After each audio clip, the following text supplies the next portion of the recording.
২৭তম বিসিএসে নিয়োগ বঞ্চিত ১,১৩৭ জনের চাকরি ফেরত চেয়ে আপিলের শুনানি শেষ।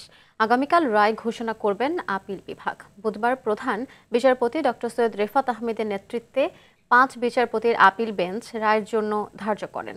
গত বছর ৭ নভেম্বর ২৭তম বিসিএসে নিয়োগ বঞ্চিত ১,১৩৭ জনের পক্ষে করা আপিল শুনবেন বলে আদেশে বলা হয়।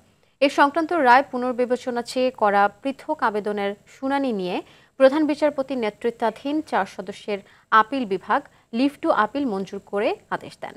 ওই বিসিএসে প্রথমবারের মৌখিক পরীক্ষা বাতিলের সিদ্ধান্ত বৈধ ঘোষণা করে হাইকোর্টে দেয়া রায় বহাল রেখে ২০১০ সালের ১১ জুলাই আপিল বিভাগ রায় দেন। এ রায় পুনর্বিবেচনা চেয়ে ১,১৩৭ জনের পক্ষে ১৪০ জন পৃথক আবেদন করেন।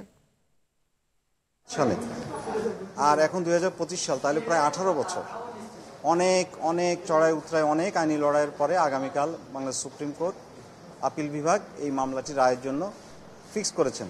পড়াশোনা শেষ করে এই বিসিএস সার্ভিসের জন্য নিজেদেরকে কোয়ালিফাই করেছিল, রিকমেন্ডেড হয়েছিল, সব ফর্মালিটি শেষ করার পরে এদের চাকরি থেকে বাদ দেওয়া হয়েছিল এবং শুধুমাত্র পলিটিক্যাল কনসিডারেশনে।